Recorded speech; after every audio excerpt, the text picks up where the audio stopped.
Random House Audio presents The Downhill Lie, A Hacker's Return to a Ruinous Sport by Carl Hiaasen. This is Carl Hiaasen.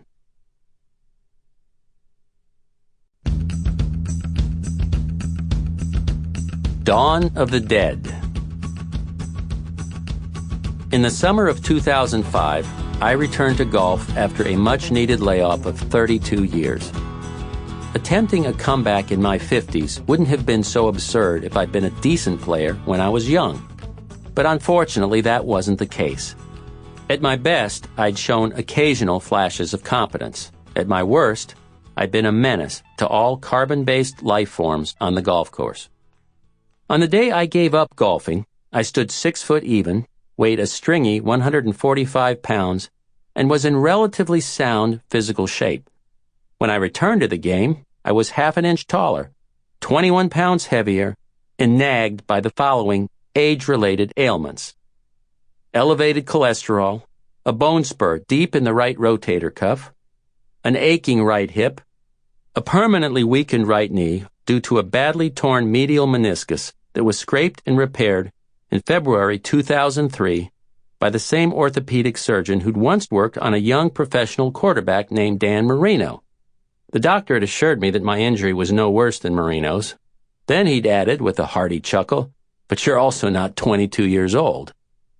Other factors besides my knee joint and HDL had changed during my long absence. When I'd abandoned golf in 1973, I had been a happily married father of a 2-year-old son. When I returned to the sport in 2005, I was a happily remarried father of a 5-year-old son, a 14-year-old stepson, and a 34-year-old son with 3 kids of his own. In other words, I was a grandpa. Over those 3 busy and productive decades, a normal, well-centered person would have mellowed in the loving glow of the family hearth. Not me. I was just as restless, consumed, unreflective, fatalistic, and emotionally unequipped to play golf in my 50s as I was in my teens. What possesses a man to return in midlife to a game at which he'd never excelled in his prime, and which in fact had dealt him mostly failure, angst, and exasperation? Here's why I did it. I'm one sick bastard. The Last Waltz. My first taste of golf was as a shag caddy for my father. He often practiced hitting wedges in our front yard, and I'd put on my baseball glove and play outfield. Dad seemed genuinely happy when I finally asked to take golf lessons. I was perhaps 11 or 12, too young to realize that my disposition was ill-suited to a recreation that requires infinite patience and eternal optimism. The club pro was Harold Perry, a pleasant fellow and a solid teacher. He said I had a natural swing, which, I've since learned, is what pros always say at your first lesson. It's more merciful than you'd have a brighter future chopping cane. The early sessions did seem to go well, and Harold was encouraging. As time passed, however, he began chain-smoking heavily during our lessons, which suggested to me the existence of a chronic problem for which Harold had no solution. The problem was largely in my head and fell under the clinical heading of wildly unrealistic expectations. My first major mistake was prematurely asking to join my father for 9 holes, a brisk Sunday outing during which I unraveled like a crackhead at a Billy Graham crusade. This was because I'd foolishly expected to advance the golf ball down the fairway in a linear path. The experience was marred by angry tears, muffled profanities, and long, brittle periods of silence.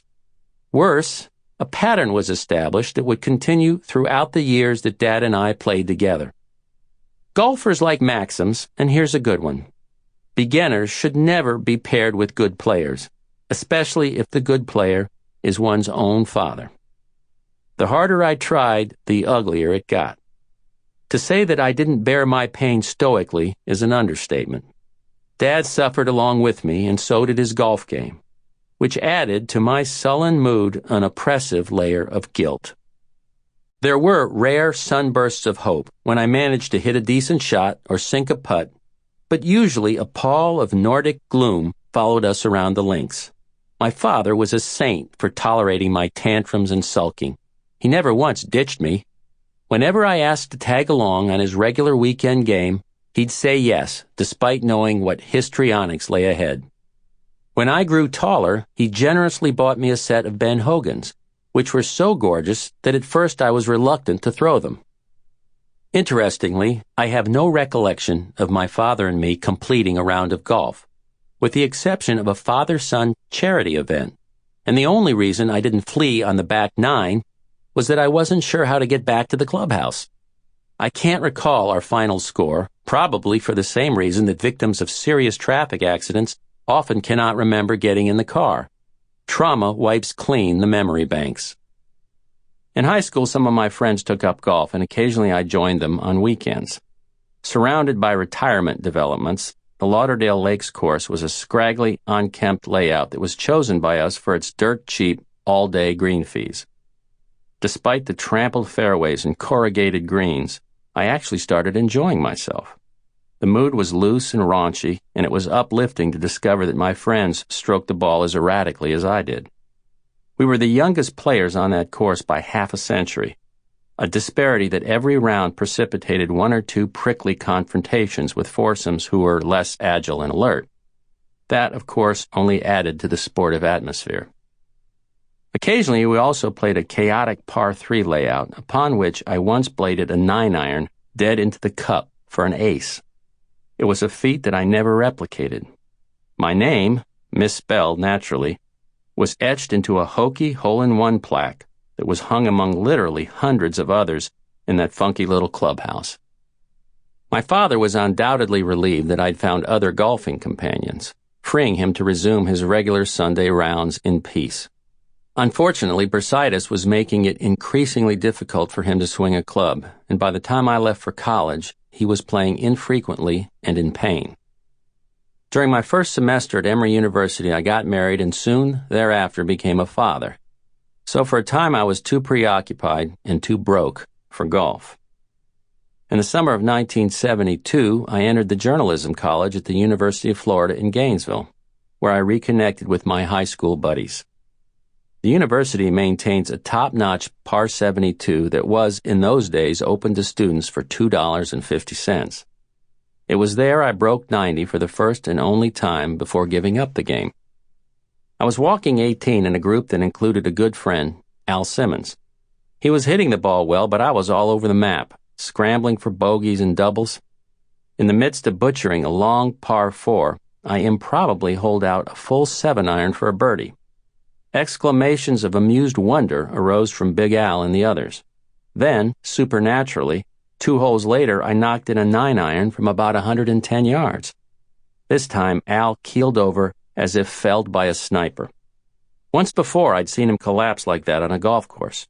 It had happened when he was kneecapped by a drive struck by Larry Robinson, a member of our own foursome, the most astoundingly bad tee shot that I've ever witnessed to this day. Al had been next up, standing dead even with Larry and seemingly safe, when Larry's abominably mishit ball shot off the tee at a 90-degree angle and smashed into Al's right leg. The impact sounded like a Willie McCovey home run. Incredibly, Al was upright within minutes and resumed playing with only a slight limp. But after my second hole-out on that morning in Gainesville, he lay lifeless in the fairway with a glassy expression that called to mind Queequeg, the Pacific Island cannibal in Moby Dick, who'd lapsed into a grave trance upon seeing his fate in a throw of the bones. Eventually, Al arose and rejoined our group, but he was rocky. I completed the round with no further heroics, yet I walked off the 18th green with an 88, my best score ever. That was in the summer of 1973, and by the end of the year I was done. The Hogan sat in a closet, gathering dust.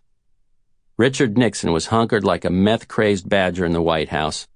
Hank Aaron was one dinger shy of Babe Ruth's all-time home run record, and The Who had just released Quadrophenia. At age 20, I was more or less at peace. Toad golf. My divorce from golf was uncomplicated and amicable. When I came home from college on visits, my father and I would spend Sunday afternoons watching the PGA on television. Dad had always... Sample complete. Ready to continue?